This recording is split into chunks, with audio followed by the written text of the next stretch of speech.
Dan tolong diingat, yang mutlak Allah sama Rasulullah, tapi selain itu sama, tidak ada yang mutlak. Kalau orang Indonesia sholat di depan Allah, di tengah antara Allah dengan dia itu ada macam-macam maklar yang menakut-nakuti jamaah. Apa? Kamu nggak ngerti Quran loh, belajar sama aku, gitu kan? Kamu nggak ngerti sanad, matan, asbabun nuzul, nggak ngerti tak kowe? Dah, kamu nggak bisa bahasa Arab, kamu dari mana ilmumu? Kamu nggak ngerti kitab kuning. Dah, kamu ikut saya, kan gitu. Terus kamu kemana bilang kata ustadz saya, kata kiai saya, kok nggak kata Allah, kata Rasulullah, kok kata kiai saya? A'udzu billahi minasy syaithanir rajim.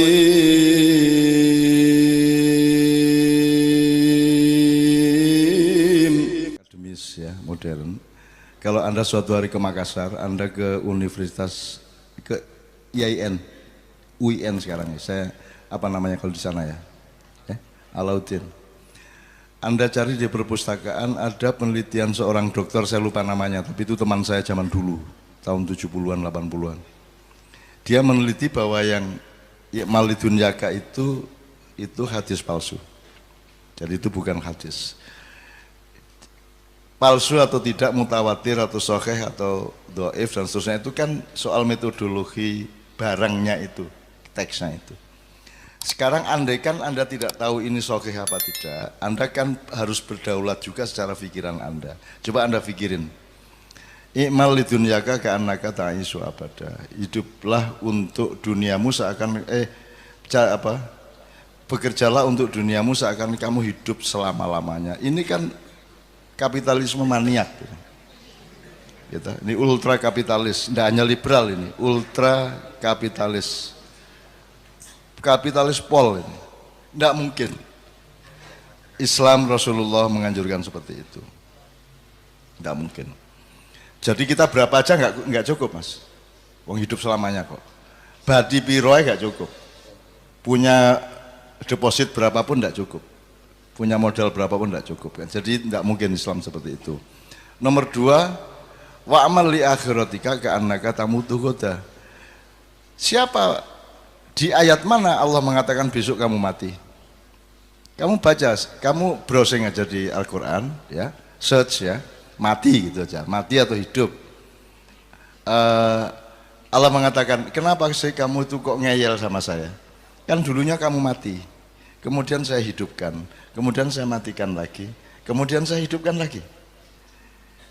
3 kali itu, Mas, putarannya. Dan nanti Anda dibangkitkan dari kubur, ini beneran. Jadi engko saka kuburan ini apik banget aku metu bejudul Pak Is sepo kae. Dan siapa bilang manusia itu hidup? Sekarang ini hidup terus di kuburan itu mati. Nah terus kalau Anda sudah mati di kuburan, terus malaikat mungkar nakir marani sapa? Lah kok wis mati? Lah ya ora mungkin. Terus malaikat mungkar nakir nganggur. Piye ta kowe iki? Sampai Gus Dur itu nunggu mungkar nakir ndak datang, akhirnya dodok dia di bawah pohon kelapa di Tebu Ireng itu kan. Akhirnya karena kenapa kok Gus Dur ndak apa kok duduk di luar, karena mungkar nakir nggak datang sampai hari ini gitu. Terus suatu hari Mbah Hasim dolan pulang kampung gitu. Loh, Dur ngapa ning kene Dur? Anu iki dereng urusan kali malaikat mungkar nakir. Lho apa? Lho jare Kanjeng Nabi, kata Kanjeng Nabi, kalau penziarah kubur itu sudah berapa langkah? 40 langkah. 40 langkah dari makam kita baru malaikat 2 itu datang. Lah ini yang ziarah ndak habis-habis ya. Terus siang malam ada terus. Tuh Gus Dur ngenteni, wah gak urusan ngene carane. Akhirnya Gus Dur karo mbahne ndodok di pinggir dalan Tebu Ireng itu. Terus saya ndelok-ndelok wis dinteni Dur sing sabar jenenge. Terus ana truk liwat burine gambare Pak Harto ngene iki. Piye le kabarmu? Penak zamanku to. Terus Gus Dur timbangane nganggur, Mbah matur si Pak Harto yuk.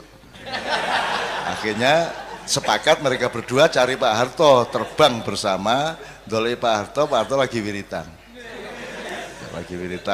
kan. Pak Harto kan nyun sewu lah, di akhir hayatnya saya diangkat sebagai mursyidnya dan dia taat kepada saya sampai hari terakhirnya untuk saya kasih wirid, saya melarang ini, membolehkan itu dan seterusnya ya.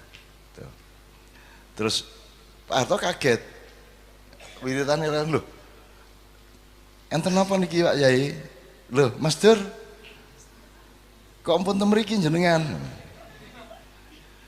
mboten niki lho kula kali mbah niki wau ndodok-ndodok ten Tebu Ireng niku enten truk liwat enten gambar sampean Pak Harto.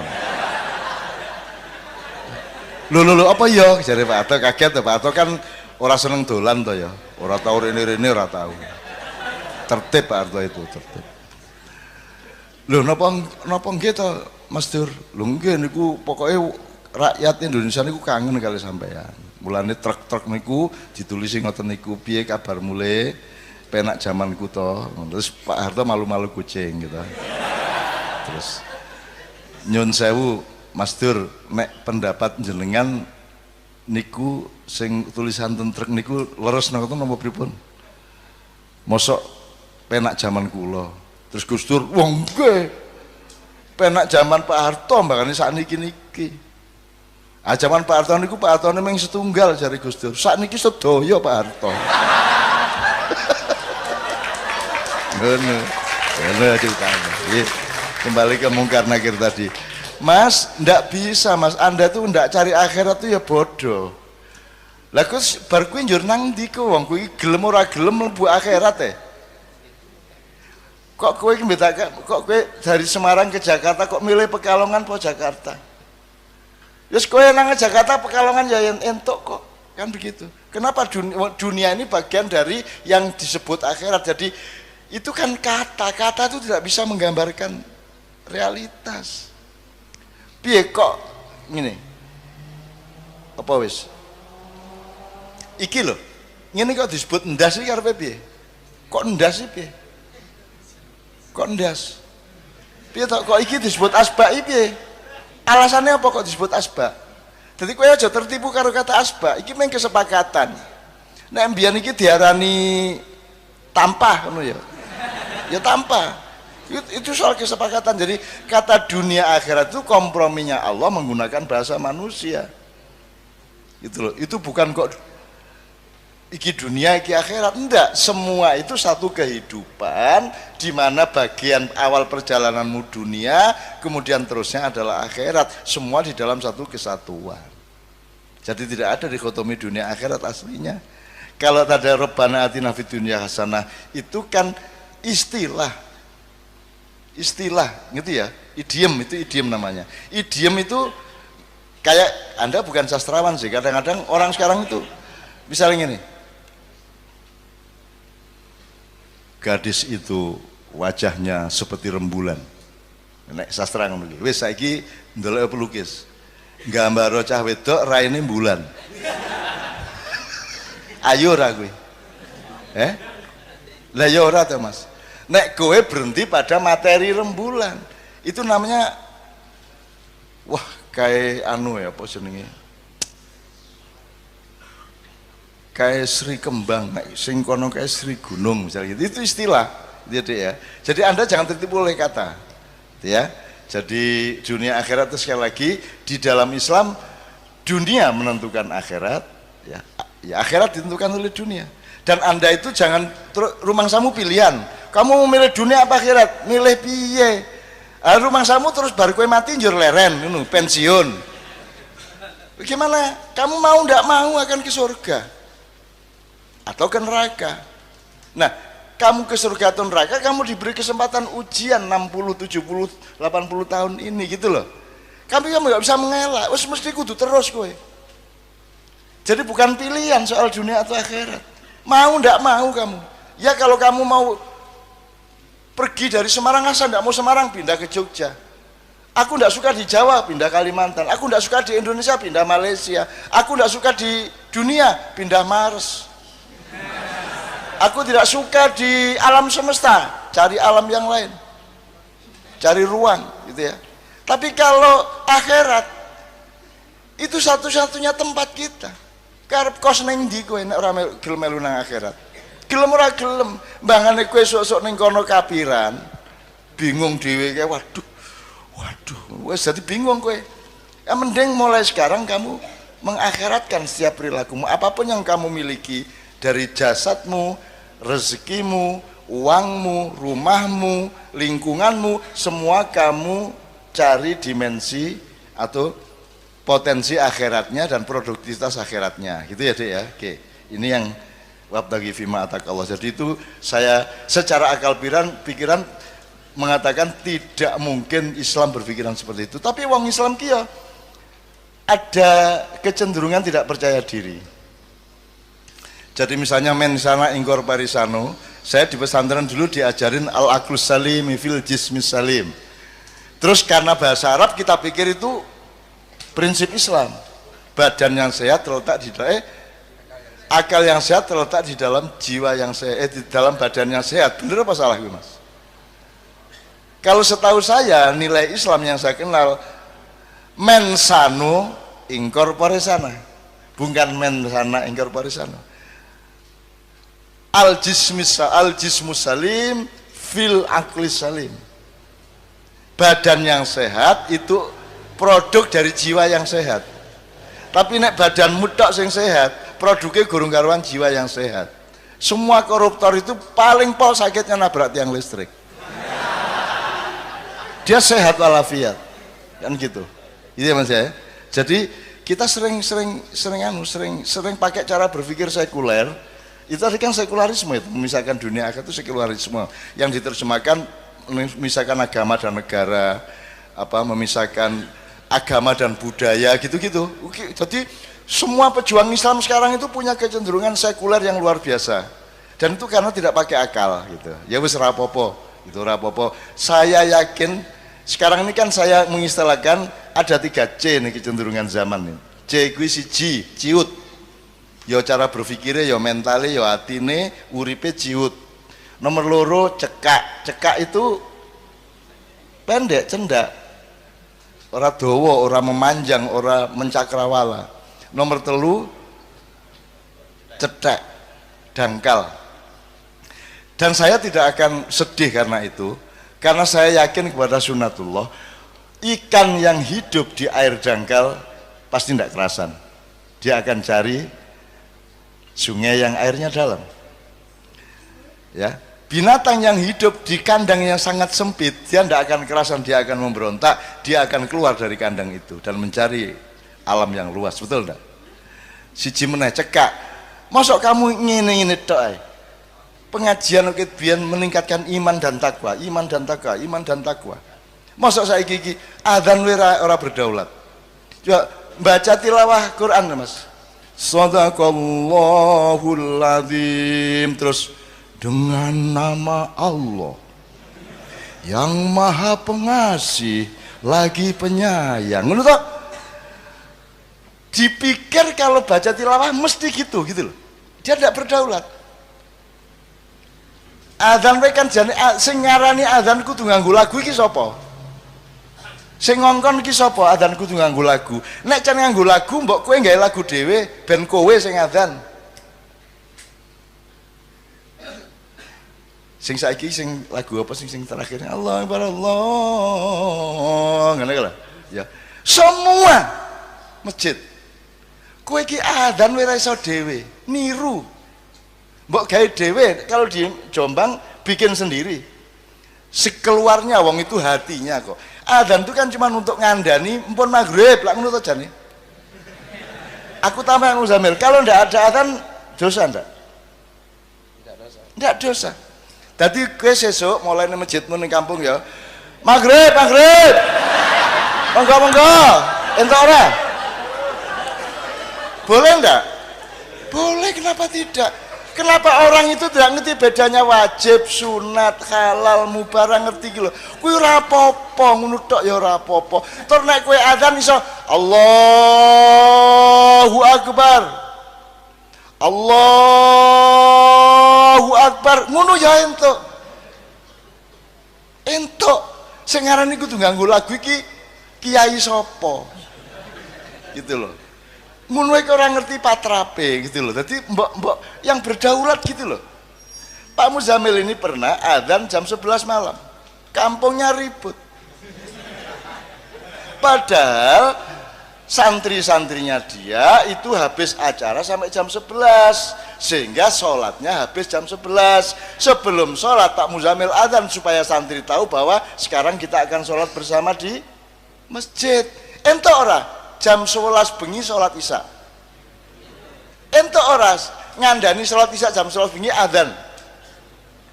Aneh kan ngertine menungso pekok sak Indonesia iki adzan kuwi deng ngono to.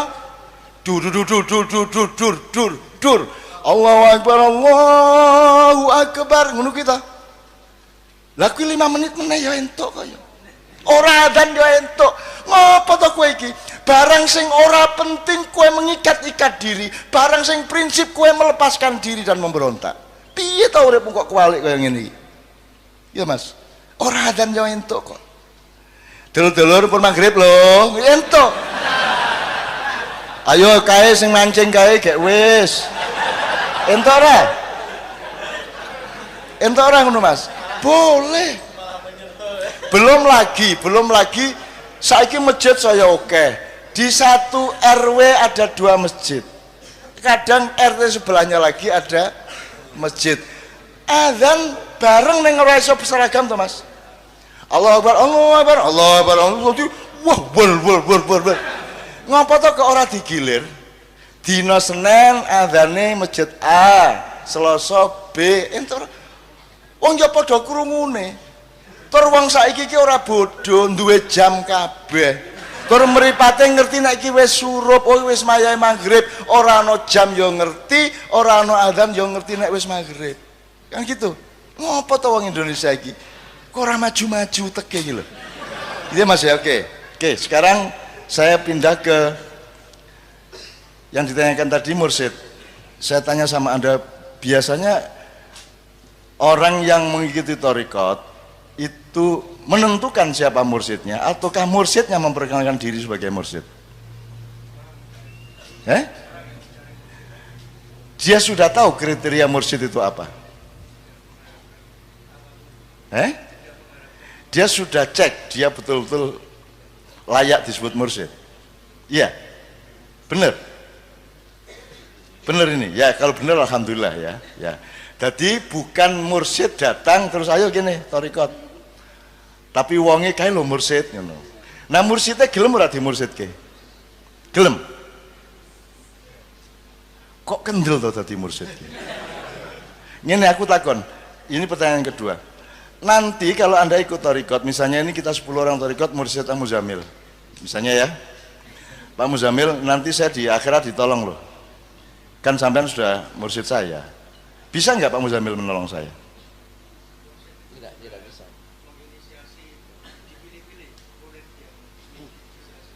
Oke, udah enggak apa-apa itu saya seneng aja kalau orang ngerti itu mursyidnya, wes dit ya. Ning iki aku ya ora arep ngenyek ora piye. Wong kowe iki milih lurah wae ya salah. Kowe iki milih bupati salah, milih gubernur apa meneh. Milih presiden apa meneh. Lah kok milih mursyid sing ora ketok, ya toh? Nek presiden kan profesionalitas kelihatan, kecakapannya kelihatan, diplomasinya kelihatan masih lumayan. Nek mursyid kan kowe kudu riset tenan atine, akhlaknya dan seterusnya gitu ya. Tapi ya sudah enggak apa-apa. Kalau melihat kebiasaan di Indonesia kan kini salah pemimpin terus toh. Milih ulama salah, milih kiai salah, milih ustadz salah, sak pituruti. Tapi wis ora apa-apa wis. Terus ke wis ora masalah, aku ora masalah. Pertanyaan saya yang kedua. Mursyid itu bisa nolong muridnya enggak di akhirat? Bisa. Loh, bagaimana caranya? Atas hak apa dia bisa menolong? Setahu saya, in qata amaluhu illa min salasin. Kita hanya bisa ditolong oleh 3. Sedekatin jariyah, sedekahmu dhewe sing iso nulungke, jariyahmu dhewe sing iso nulung. Nomor 2, ilmun yuntafa'u bihi, ilmumu yang bermanfaat yang akan menolongmu. Nomor 3, anakmu yang soleh yang mendoakanmu. Kemungkinan keempat adalah syafaat Rasulullah. Bahkan itu kemungkinan pertama. Kalau Rasulullah pasti bisa menolong kita, karena dia punya hak prerogatif yang namanya syafaat untuk menawar nasib kita di akhirat. Kudune mlebu neraka iso dadi mlebu swarga, kudune bojone sapa iso dadi sapa misalnya ngono ya. Itu Rasulullah. Tapi selain Rasulullah ada nggak yang bisa menjamin nasib manusia yang lain? Tidak ada. Saya tidak berani jadi mursyid karena saya tidak bisa menjamin nasibmu di depan Allah, Mas. Jadi saya kagum kepada orang yang berani menjadi mursyid. Saya sangat kagum. Saya tidak berani karena saya tidak bisa menolong Anda. Saya menolong diriku sendiri pun belum tentu, apalagi menolong murid-murid saya, apalagi muridku wakeh gento-gento pisan. Nah, moh aku. Itu loh Mas ya. Jadi saya tidak keberatan, pasti bagus kita menempuh proses lelaku batiniah dengan pembimbing yang baik, dengan mursyid yang baik. Masalahnya adalah apa kalian punya kriteria untuk menentukan ini mursyid apa bukan, ini mursyid yang benar apa bukan, bagaimana caranya? Caranya gue ngerti piye gitu ya. Nomor loro, nek ono wong ngaku mursyid, nek aku cenderung ora percaya gitu loh. Karena dalam Islam itu sifatnya adalah ora ono imam nang masjid, kene do makmum kene, tak imami, lah ora ono Mas. Imam itu didaulat oleh makmum, dipercaya untuk menjadi imam. Tapi kalau ada seseorang menawarkan diri jadi imam di Afghanistan, berarti dia bukan imam sholat gitu. Di Afghanistan maupun di BP Muhammadiyah itu ya Mas ya. Jadi kalau saya tidak berani Mas, makanya saya tuh sampai hari ini saya nggak berani ngimami loh Mas, kecuali pas kepaksa. Di Tulungagung saya terpaksa, tapi saya nggak bisa meneruskan rakaat kedua. Karena saya begitu rakaat kedua saya mulai baca surat, saya sudah tidak kuat lagi, saya sudah nangis. Tadi saya Pak saja 2 kali saya ngaji nangis, baca ya ayyatuhal mu'minun nangis, pidato nangis, sapi turut. Aku ora kuat Mas, jadi imam Mas. Dan aku kewo karo Kanjeng Nabi Mas. Saya tahu diri lah gitulah. Saya tidak akan pernah mengakui bahwa saya baik. Maka saya juga tidak menuntut orang mengakui saya orang baik. Saya aja tidak ngakuin kok. Saya ini pengikut sebelum Rasulullah, pengikut Nabi Adam dan Nabi Yunus. Rabbana dzalamna anfusana wa illam taghfir lana wa tarhamna lanakunanna minal khasirin. Terus la ilaha illa anta subhanaka inni kuntu minadz dzalimin. Jadi saya tidak berani Mas. Kalau dipaksa didaulat wajib. Tapi kalau saya menawarkan diri tidak. Karena kalau saya yang menawarkan diri jadi mursyid, jadi camat, jadi presiden, jadi apapun, Tuhan tidak berurusan dengan saya. Saya yang harus mengurusi sendiri semua akibatnya. Jadi saya tidak berani Mas. Apalagi menjadi ojo kok mursyid. Kue anak buah kue aku ora wani ya Mas. Jadi tolong teman-teman, Anda bukan umat saya, Anda bukan apa rek, santriku ya dudu. Kue memang putuku toh. Kue mengundang mbah toh. Lah iya, dah. Dan itu kan kemesraan kemanusiaan aja. Tapi tidak kehebatan nilai. Di Ma'iyah kan tidak, yang di depan ini hebat terus Anda tidak hebat, sini alim Anda ulum. Sini uluk salam kamu elek salam.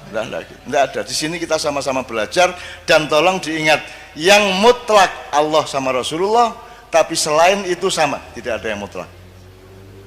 Terserah dia ulama, terserah dia pedagang, terserah dia ketua majelis ulama, terserah dia ayatullah, terserah dia mullah hujatul Islam, syekh, maulana, apapun saja selain Allah sama Rasulullah tidak mutlak. Maka kalau saya menghindarkan diri dari semua itu dan saya tidak berani menghalangi hubunganmu dengan Allah. Kalau kamu berhadapan dengan Allah, ya dengan akalmu, hatimu, saya tidak berani berada di antara Anda dengan Allah. Ngerti lah? Ini maksud. Ngerti lah maksudnya? Allahu Akbar ki Gusti Allah ngene. Terus saiki kan ning tengah iki ana macam-macam. Ana mursyid, ana kiai, ana MUI, ana negara, macam-macam di antara kita dengan Allah. Nah, ngerti enggak maksudnya? Enggak ngerti ini. Tadi kan Anda mengatakan untuk membimbing, mengantarkan tadi ya, mengantarkan nilai-nilai Allah. Kok enggak kamu sendiri yang mencari? Terus kamu cari sekarang kan tinggal browsing bahan banyak sekali dari mursyid-mursyid dimanapun, gitu loh Mas. Jangan sholat tidak langsung dengan Allah. Jangan ada siapapun di depanmu. Kalau Rasulullah berada bersama Allah. Tapi kalau di antara Allah dan saya ada siapa-siapa, aku mau. Saya pernah jadi pengurus IJMI zaman dulu Mas tahun 89. Saya rapat di pesawat dengan Pak Habibie. Pak Habibie ketuanya, saya kepala bidang kebudayaan. Kemudian dirumuskan di pesawat itu bahwa ada kewajiban bagi pengurus IJMI untuk sholat 5 waktu. Aku mau. Loh, kok menolak sholat 5 waktu? Saya tidak menolak sholat 5 waktu, tapi saya tidak mau sholat 5 waktu ingat wajahmu. Aku ingin sholat 5 waktu hanya Allah yang ada di depanku, tidak ada IJMI, tidak ada Habibie, tidak ada siapapun. Dan sekarang ini kalau aku sholat, kalau orang Indonesia sholat di depan Allah, di tengah antara Allah dengan dia, itu ada macam-macam maklar yang menakut-nakuti jamaah. Apa? Kamu nggak ngerti Quran loh, belajar sama aku, gitu kan? Kamu nggak ngerti sanad, matan, asbabun nuzul, nggak ngerti tak gue? Dah, kamu nggak bisa bahasa Arab, kamu dari mana ilmumu? Kamu nggak ngerti kitab kuning. Dah, kamu ikut saya, kan gitu. Terus kamu kemana bilang kata ustadz saya, kata kiai saya, kok nggak kata Allah, kata Rasulullah, kok kata kiai saya? Termasuk sarjana-sarjana ini. Dia jadi sarjana dilantik oleh sarjana sebelumnya, betul nggak? Sarjana yang melantik Pak Ilyas dilantik oleh sarjana sebelumnya terus sampai zaman Yunani. Sarjana yang pertama siapa yang melantik? Sah apa tidak? Sah apa tidak sarjana yang pertama itu? Tidak sah. Berarti sarjana berikutnya yang dilantik tidak ada yang sah. Loh, kalau sarjana yang pertama yang dilantik tidak oleh sarjana itu dianggap sah, mari kita bikin kamu juga sarjana. Betul enggak? Sopo ae iso dadi sarjana. Kan begitu. Jadi kowe aja kapusan. Dunia iki menghapus-hapusan ngono kuwi. Ngono lho, aja rumangsamu nek sarjana mesti bener. Nek ahli sejarah ini mengatakan jare sapa? Wis pokoke bener wong Madura. Belum tentu, tidak tentu. Zaman Pak Harto pian siapa Pak Presiden Indonesia? Oh, tidak tentu, Pak. Kok tidak tentu? Lihat kadang-kadang yang tampil di TV ganti-ganti, Pak. Kadang Harmoko, kadang Ali Murtopo, kadang Sunan Darpriyo Sudarmo. Loh kalau Pak Harto, Pak Harto lain, Pak Raja dia, Pak. Wong Madura ngono kuwi. Gitu. Orang Madura itu sangat kritis dan sangat hati-hati. Gitu loh. Makanya pemberani sama Allah karena dia benar-benar dekat sama Allah. Gitu. Oh yang lah Madura ini. Saya kalau cerita banyak sekali. Gitu. Jadi Mas gitu Mas ya. Terus soal mursyid pokoknya gini, enggak apa-apa Anda cari mursyid. Siapapun enggak apa-apa. Saya seneng, dan itu memang penting gitu ya. Masalahnya cuman kok ngerti kalau dia mursyid. Lah ya ora iso to kowe. Lah wis rasa golek. Sing takon kaya ngono iku sak Indonesia, sak donya. Tidak mungkin semut menilai gajah. Tidak mungkin semut menilai luasnya laut. Kamu tidak cukup untuk menilai sesuatu yang lebih besar dari kamu. Makanya sudah sekarang belajar Quran, belajar hadis, dan menjamin dengan nurani dan akal sehatmu untuk berlaku akhirati, untuk berlaku kondusif terhadap ridho Allah di akhirat nanti. Ngono Mas. Nah, tapi jangan segan-segan tanya ke kiai. Nek meng takon ora apa-apa to Mas, ora perlu dhewe kelakuane apik to. Kan mengko ndelok pendapate. Tapi kalau mursyid itu kan sedikit di bawah Nabi to. Harus maksum, harus mahfud, harus apa lagi itu? Terjaga. Dan itu kan sangat sukar, Mas. Orang saiki ki Mas, angel Mas ngakoni wong apik. Mulane kowe nek gampang ngakoni wong apik iku mengagumkan. Saiki wong kowe tak tahu ora tau ngarani aku wong apik to. Kowe paling ngarani aku wong pinter. Ning apikku ora tau kok akoni. Betul enggak? Semua pejabat, semua menteri, presiden semua ndak ada yang bilang saya orang baik. Paling pol kae wong ngerti, wong pinter, tapi ora ono sing ngarani aku wong apik. Dan saya bersyukur saya tidak diarani baik. Karena orang baik yang masih hidup itu ancaman bagi orang banyak yang kebanyakan tidak baik. Maka tidak pernah diakui kebaikan orang karena itu merupakan ancaman. Kowe nek nang kantor dadi wong apik dhewe kira-kira kowe disenengi bosmu apa dianggap ganggu iki bocah iki wel iki wah so alim ngono ta gitu. Karena orang baik merupakan ancaman sekarang di kantor-kantor, di mana-mana, di birokrasi. Kalau sudah mati baru semua mengakui kebaikannya. Tidak apa-apa nek wis mati diakoni apik wong wis ora dadi ancaman, wis mati arep ngopo. Gitu loh sekarang yang terjadi Mas. Oke.